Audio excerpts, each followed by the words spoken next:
Awesome. Well, good morning. Welcome to Church of the Grove. We're thrilled that you guys are with us. My name is Nathan. I'm one of the pastors here, and we're, like I said, thrilled to just be meeting with Jesus this morning. And we always say here at Church of the Grove that we're not coming to meet about God, but we're coming to meet with him. And hopefully you've already experienced him somewhat this morning. And as we open up his word, we're anticipating him moving in our midst even more. And so when you came in, you should have received a program. And we ask for everybody to do this each and every time with us. If you're a first-time guest or a regular attender, if you would rip off the bottom section of your encounter card. You can also do it on our Church at the Grove app. You can download that and fill out the encounter card on there. But on the front, give us as much information as you feel comfortable giving to us. If you are a guest or visitor with us, we just want to have a record of your visit and to send you a little gift this week in the mail to say thank you so much for being part of our services today. And on the back is a place for prayer requests and comments, a way for you to communicate with our church family about what's going on in your life and how we can best pray for you. And we send this out to our church family. We email it out every single week, and we would love to have the opportunity to pray for you and for your family and the things that you guys are walking through right now. And then you can drop this card at the end of our service. We'll pass our joy buckets, woo woo, and you can drop those in there. Before we jump in this morning, just a couple quick things that are coming up in the life of our church. School is starting back. I know that for some of us doesn't seem like that's a realistic thing, that school is already starting back.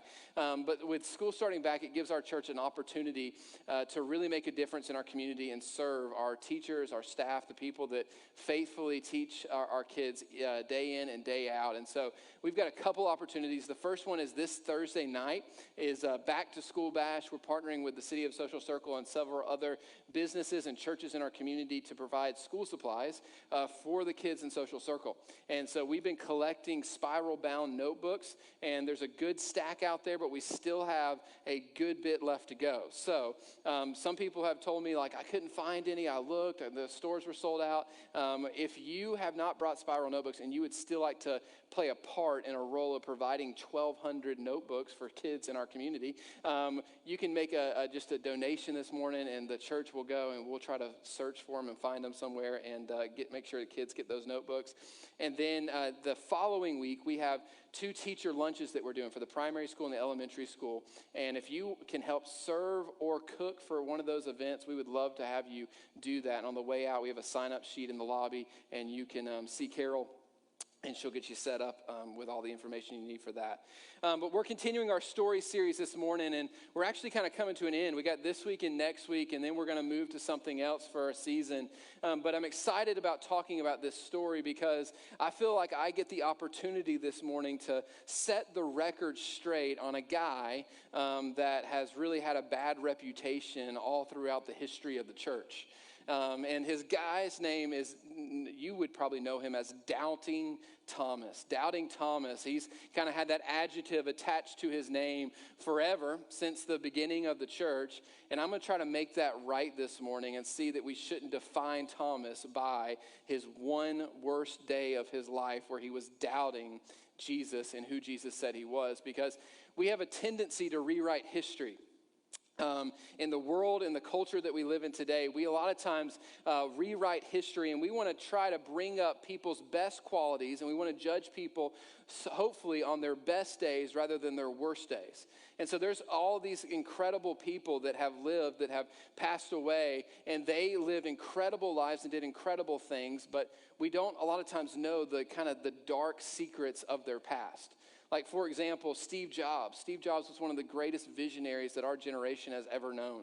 I mean, the man that was helped be responsible to putting personal computing in people's hands, right? He gave us the smartphone, the iPod. I mean, he really changed the technology game in the world that we live in today. But if you read a biography about Steve Jobs, you find out that he was a total jerk. Like, I mean, he was just a terrible man to work for. He started these Chinese factories that made people work in terrible, terrible conditions, very long hours to the point of exhaustion, and some workers even committing suicide because of the working conditions in China. He actually had an illegitimate daughter that he fathered, but yet he never claimed until later on in his life, he never claimed that she was truly his. And so they lived in destitute conditions because he failed to recognize himself as being the father of this girl. You have John F. Kennedy, right? John F. Kennedy was a president that we had that was beloved by many. He had an incredible approval rating. He helped start the civil rights movement as a nation from a political standpoint. He had the vision that he declared in 1960, I believe, to say that we're going to go to the moon, and we just celebrated the 50th anniversary of that. I mean, he had some incredible things that he brought to the table, but he was also, if you read a biography about him, a terrible womanizer. I mean, someone that just took advantage of women. Prostitution was involved, and even on the verge of criminal activity sometimes in some cases when it came to women. And him and Jackie had this marriage that people kind of looked to as an ideal family and an ideal marriage, but he was running around on her all the time. But we tend to forget those things. And I'm not saying that we should bring up those things. I'm not saying that we should judge people for their bad days. Listen, I don't want to be judged for my worst days, just like you don't want to be judged for your worst days. But so maybe we don't rewrite history. Maybe we don't ignore the bad days or the good days, but we do need to look at the truth behind what has happened and judge people for who they truly were and what they're all about. You never go to a funeral and you never have people stand up and go, yeah, this is my dad, and he was a terrible father. Like, you normally don't hear that. I've been to a good number of funerals, and you don't hear that. You don't hear, man, my mom neglected me. She never spent any time with me. She beat me. Like, you don't normally hear that at the funeral. In fact, you hear what's the best things about that individual when you are at a funeral, sometimes to the point where you're kind of like, are we even at the right place, right? This doesn't sound like the person that I know, but we judge people on their best days. Thomas, however, doubting Thomas, has been judged on his worst days. And I think that a lot of times we can let our worst days, the times when we've really blown it, the times when we've messed up, the times when we doubted who God is, and we failed to live out what he's called us and how he's called us to live, we can let those days define us. And we can use those days to define others. But here's our main point this morning, is that doubt can't define us when we have a God that is bigger than our doubts. Doubts and failures can't define us when we have a God that's bigger than our doubts and our failures. And we're going to see that in the life of Thomas this morning. So if you have a Bible, you can turn to John chapter 20. We'll be there pretty much all morning. And you've got Jesus. He's been resurrected. We've celebrated that a few weeks ago. He's appeared to Mary in the garden. He's gone back and he's appeared to the 12 disciples in the room. He's even gone on the road to Emmaus, is what we looked at last week. And he's appeared to 2 men on the road to Emmaus. And now Thomas, for whatever reason, hasn't been with the disciples. I don't know if he had some bad Chinese food and he wasn't present. I don't know if he was going searching and investigating to where Jesus' body was. But Jesus shows up to all of the disciples and Thomas isn't there. Thomas is not present when Jesus, the resurrected Jesus, makes his appearance. Talk about a terrible day, right? I mean, the biggest news in all of history has just occurred, and here we are, Thomas not being there. He was missing out for sure. He shouldn't have slept in that morning. He should have been there, but he missed out on seeing the resurrected Jesus. And that's where our story picks up this morning in John chapter 20, verse 24. It says this, "Now Thomas, one of the 12, was not with the disciples when so the other disciples told him, 'We have seen the Lord.'" So everybody else has seen the Lord. Everybody else has seen the resurrected Jesus, but Thomas has been kept in the dark. He hasn't seen the resurrected Jesus. And so I don't know what's going through his head. I don't know if he's thinking, man, these guys are crazy. They must be smoking something. They must have seen him in a dream, but this just can't be real. In fact, he says this, "But he said to them, 'Unless I see the nail marks in his hands and put my fingers where the nails were and put my hands into his side, I will not believe.'" So Thomas comes and he makes this declaration and says, listen, I'm not going to believe. I'm not going to fall for this trap. I don't know if you're trying to play a prank on me. I don't know if there's a candid camera somewhere around, but I'm not going to fall for this. And I'm not going to say that the Jesus has been resurrected until I put my hands in his hands and my hand in his side and I see the nail-pierced scars. That's where Thomas is at. Thomas is doubting in this moment that Jesus was truly alive. And he gets a bad rap, but Thomas is found in other parts of Scripture as well. We see earlier on in the book of John, we see him in chapter 11, where he declares that he's going to follow Jesus to the death. In this real triumphant kind of declaration, hey, I'm going to go with Jesus to his death. I'll fight to the death. I will be with him. I'm not going to sink down in fear. Thomas speaks out and he asks Jesus a question that none of the other disciples had the courage to ask in John chapter 14 that gave them a better description of who Jesus is. And so Thomas is not some weak individual. He's not some weak disciple, but instead he's someone that has shown courage in the past, but yet he has a moment of doubt and a moment of fear in this moment. And he really has three different types of doubts. There's factual doubts. Factual doubts, there's just when the evidence isn't lining up, right? This is someone that maybe just goes, I just can't get behind what the Bible teaches. You know, I look at Genesis and I go, man, God created the world in 7 days, and I don't know how that lines up with science. And then there's Noah, and there was a flood and the whole earth, and where are the dinosaurs? There's no dinosaurs in the Bible. And so, there's those types of questions where people start to kind of use their mind, and it's a logical doubts that we have in life. And the great news is that when we have logical or factual doubts, those are the easiest to kind of prove to be true. There's a guy named Lee Strobel. Many of you guys, if you've been kind of in the Christian world for a while, you might know that name. But Lee Strobel, back in 1981, was an atheist. And he had serious doubts about who Jesus was, and they were mainly on the idea of the facts. And he believed that the facts pointed that there was no God. He was an atheist, an investigative journalist. And so he started to go down this road, and he started to explore who Jesus was and the claims that he made and the truth, the proof of the resurrection. He started to research and study and come up with all this evidence. And at the end of his searching, he realized that Jesus truly was who he says he was. And he gave his life to Jesus, and his whole world was changed. And since then, he's written the books, The Case for Christ, The Case for Faith, The Case for Creation, The Case for whatever else. He's written all of these books, and they've mainly been factual kind of books that are more apologetic in nature to kind of prove that the truths of the Bible are indeed true. But Thomas has some factual doubts here. Let's just use our minds for a second. People don't come back from the dead. That doesn't happen, right? And so Thomas has some factual doubts. He's using his mind. It doesn't make sense. It's not logical. And sadly, in the world that we live in today, we've kind of been painted as Christians, have been painted in the light that we kind of go against science, that we ignore the scientific evidence and the scientific facts of the day, and we just are kind of naive and ignorant of the truth that's out there. But when you begin to dig and when you begin to study and when you even go to Israel and you go and see the archaeological digs that are taking place, Scripture always comes back to be true.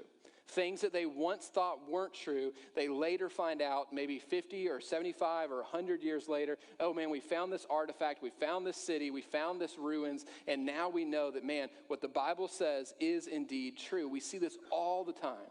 The Bible always proves itself to be true when it comes to the historical and the scientific data of the things that we look at. The next thing that we see that he had is he had emotional doubts.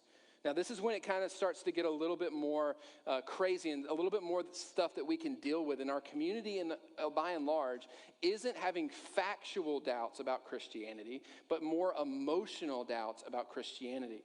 These are the people, these are the individuals that have doubts because at one point or another, maybe they came to church, they came to know Jesus, and at some point something happened. Maybe someone that they loved died, and they prayed and they prayed and they prayed, and God still took that life.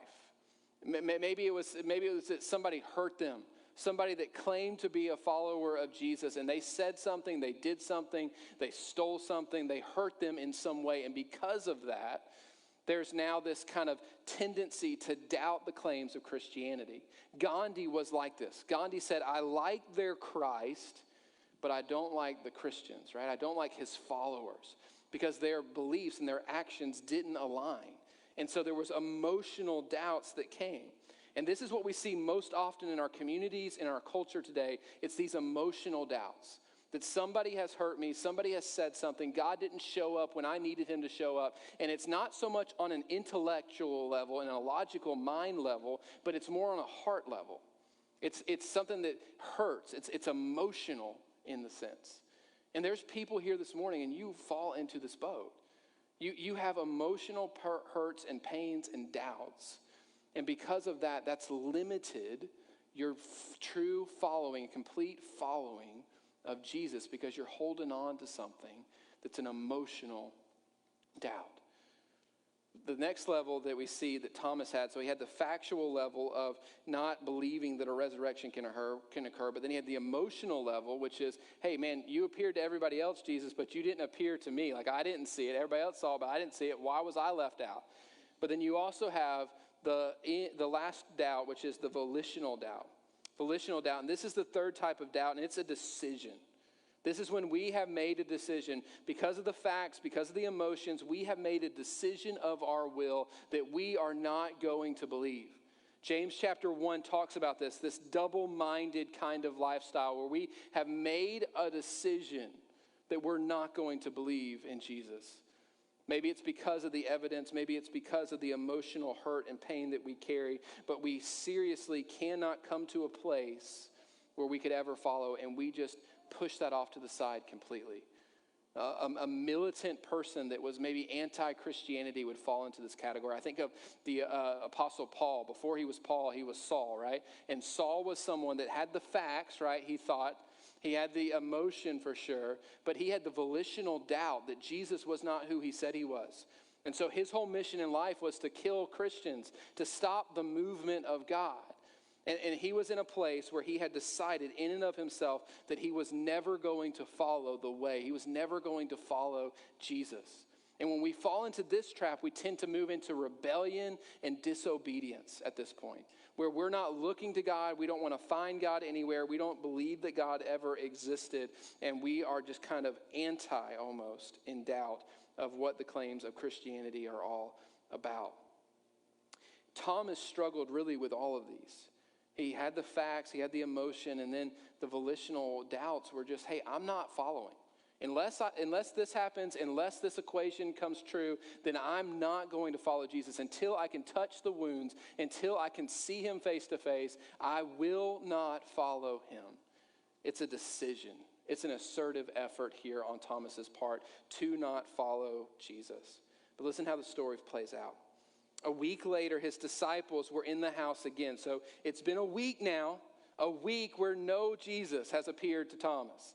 Everybody else has seen him. Everybody else is living in such a way that Jesus has been resurrected, but Thomas still has not seen him. It's been a week, and Thomas was with them this time, and the doors were locked, and Jesus came and stood among them and said, "Peace be with you." So it's this reenactment of what has already happened the first time he appeared to his disciples, and he shows up, and the first thing he says as he walks through the locked door, he says, "Peace be with you." Now, Thomas has not had peace. That's the last thing that has been in Thomas's life, is this idea of peace. He has been struggling. He's been anxious. He's been stressed. He's been in pain. He's had hurt. He's had doubts. Thomas has not had peace in his life, but Jesus comes and he's bringing peace in the midst of Thomas's doubts. And that's how Jesus always operates, in the midst of your pain, in the midst of your hurt, in the midst of your doubts. Whenever Jesus shows up, peace comes with him. In his presence is peace. He is the Prince of Peace. And so when he shows up in the room, peace is what naturally flows from him and our connection and relationship with him.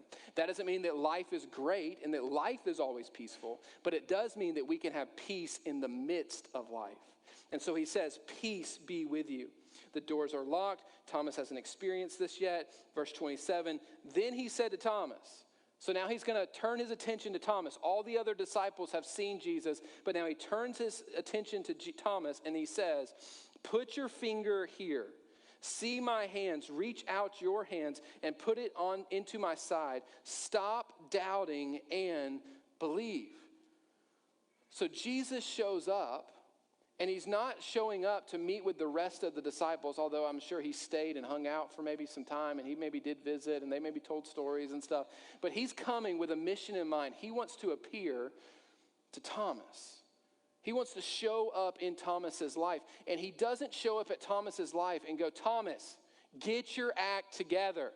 Come on, why are you doubting? You need to believe. Come on, you're being silly. You're being stupid, Thomas. Come on, just get your act together. Get your life together. Just stop doubting and believe. He's not just coming with this condemnation, but he's coming with proof. And he's saying, listen, put your hands in my hands. You know, he lifts up his gown and he's showing him the side where the spear was stabbed through him. And he's saying, touch the wounds. And he says, listen, now that you've seen me, now that you've touched the wounds, stop doubting and believe. Jesus comes into Thomas's life and he gives him exactly what he needs so that he can truly believe that Jesus is who he says he is. And that's what Jesus does in your life and in my life. And he'll talk about this in a second. We don't get the luxury of seeing the present, physically, bodily present Jesus in front of us. But Jesus will meet you where you're at. And he doesn't come with condemnation, and he doesn't come with shame, and he doesn't come with guilt, and he's not trying to make you feel bad about your doubts, but he comes in the middle of your doubts, and he brings peace. He brings peace in the middle of your doubts. And listen what Thomas's response is. Thomas's response is, my Lord and my God. Thomas sees the nail-scarred hands. He sees his side that was pierced. He touches it, and when he touches Jesus' wounds, his wound is healed. His doubts are healed. He now sees Jesus in his glory and all that he is, the resurrected King, and he says, listen, my Lord and my God. And this is where we got to see there's really three levels. Just as there's three levels of doubt, there's three levels of faith. The first level of faith is the factual faith. Factual faith is believing the truths, believing the information that is presented. This is where we've got to start when it comes to having faith in Jesus. We've got to start with this idea of having factual faith, believing the truths of the Bible and who Jesus was and what he accomplished on the cross. We believed the facts. But at the same time, believing the facts is not the end-all be-all. We have to go to another level. It says in James chapter 2, it says that even the demons believe and they shudder, right? So it's not just about believing the facts about Jesus, but it's got to go deeper than that. Jesus said when he was here on earth, love the Lord your God with all your mind, with all of your heart, and with all of your soul. And we've got a lot of people that I think claim to be followers of Jesus. And we've got the level of the facts. We believe God is who he says he is. We have the mental clarity, and we've got the decision from a factual level to follow Jesus. We believe what the Bible teaches. But we haven't let that faith transcend into the next level, which is the emotional level. We're not called just to love God with our minds, but we're called to love God with our hearts. That what he desires is what we desire. That he begins to change the way that we work and to change the way that we operate and change the way that we relate to one another. That our hearts become like his heart and we become different people.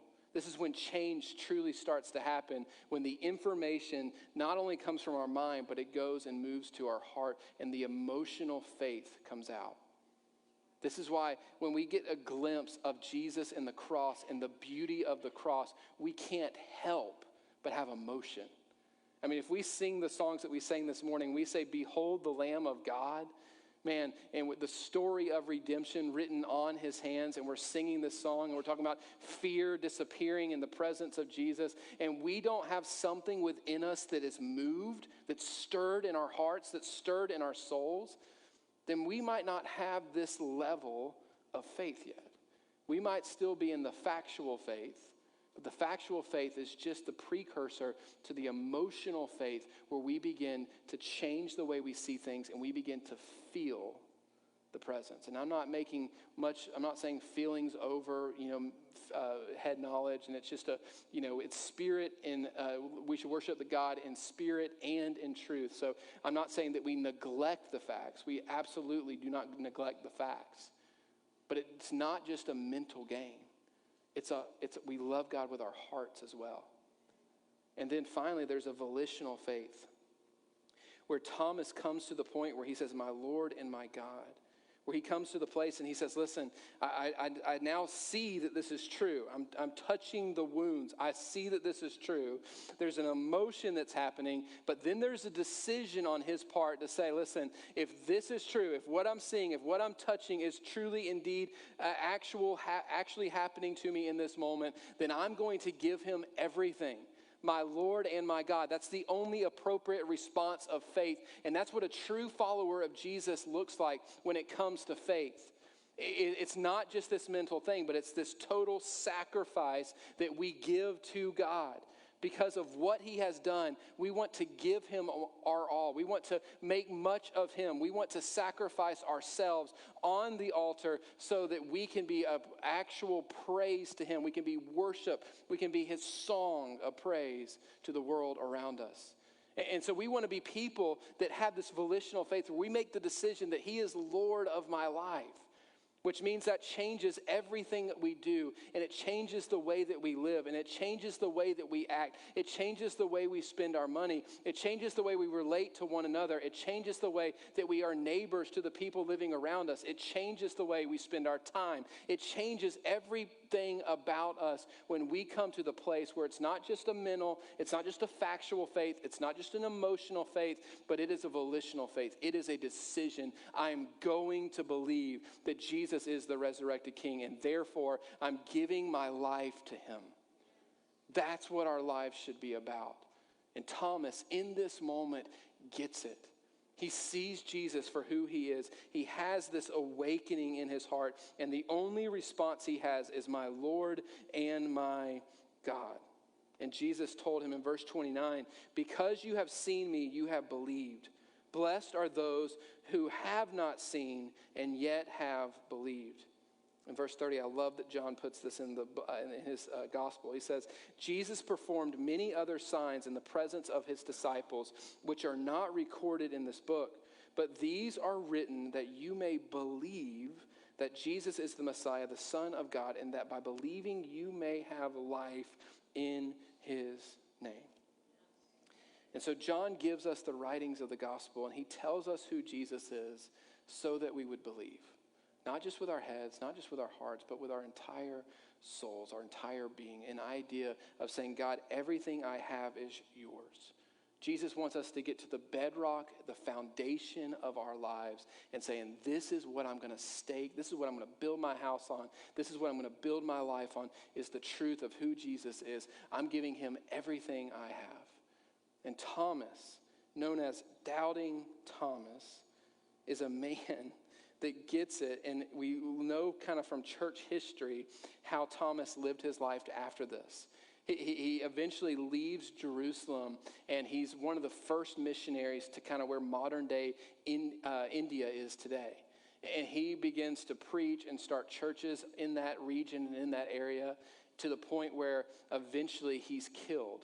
It says from kind of church history and legend, it tells us that he was stabbed 4 times and killed as he was preaching the truth of who Jesus was.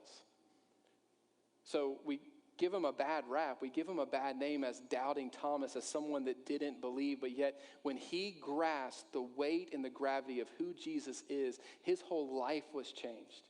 And he was nothing but Doubting Thomas. He was the courageous, brave one that truly knew who Jesus was and was willing to live and give everything he had to him.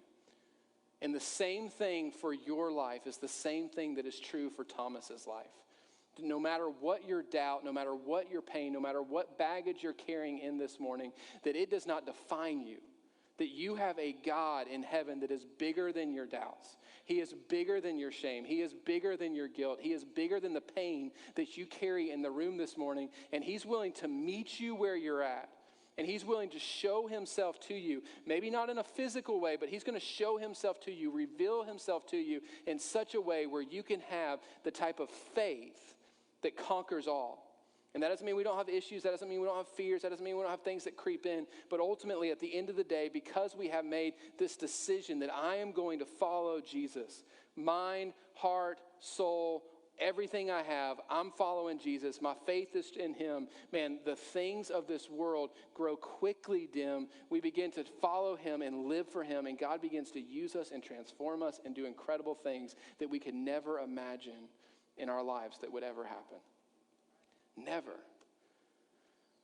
This is the God that we have, that our doubts don't define us. We have a God that is bigger than our doubts. I didn't really grow up going to church, and it wasn't so much so that like I didn't believe. It wasn't like I had this like hatred towards Christianity or this hatred towards Jesus or faith or things like that.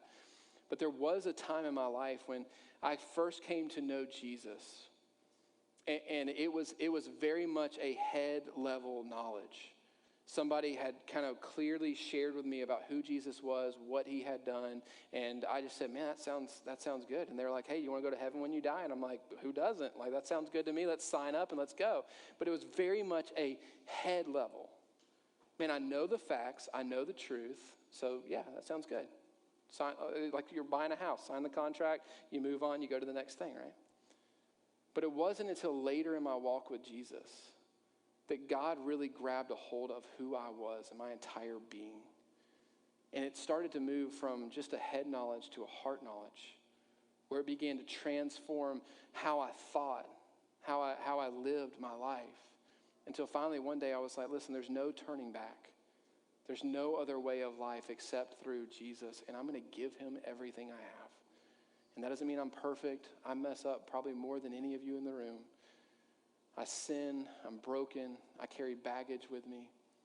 But man, I've made a decision. I'm following Jesus. I'm not turning back. I'm not looking in a different direction. I am following Jesus with everything I have. And when I made that decision, God changed and revolutionized my life to the point where it's not just an emotional thing. It's not just a head thing, but it is a full body, spirit, soul kind of thing that's happened in my life. To the point where I cannot begin to imagine standing on a stage and teaching God's word every single week. That blows my mind.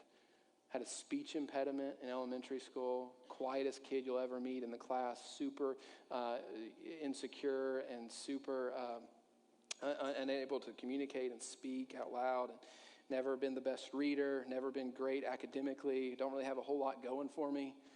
And God says, listen, I'm going to choose you and I'm going to use you, because I'm looking for somebody that's totally dependent on me. And my story is not the unusual one. My story is a story like many of you have. When we surrender our lives fully to him, he will use us in ways that we would never dream to be used. Because we have a God that is bigger than our doubts, bigger than our pain, bigger than our mess ups, bigger than our mistakes. And so my question for you this morning is, what level of faith do you have in Jesus? Is it just a factual faith? Is it just an emotional faith? Is it just when you come in the room and your heart is kind of stirred because of the music and the preaching and things like that? Or is it a volitional faith of saying, hey, I am staking my life, I'm placing my life on the foundation of who Jesus is and what he has done, and I'm giving him everything that I have, I'm following him. That's the faith that we need. If we're going to be the people that God has called us to be, and if we're going to be the church that God has called us to be, we've got to come to a place where this is the type of faith that we have. I'm not turning back. I'm not going to, drop out. I'm not going to, make other things a priority in my life over Jesus. Jesus is everything to me. And if that's you in the room, and that's the step of faith that you need to take this morning, a conscious decision of the will, man, I would love to help you walk through that. At Church of the Grove, we kind of said the ABCs. It's the admitting that we're a sinner, believing that Jesus is who he says he is, and then confessing him as Lord. And that's a simple act that we can all do. It's not a special prayer that we pray, but ultimately it's coming to Jesus in true and total surrender in light of who he is. And for some of you in the room this morning, that's the step that you need to take. And so in a second, we're going to give you an opportunity to do that.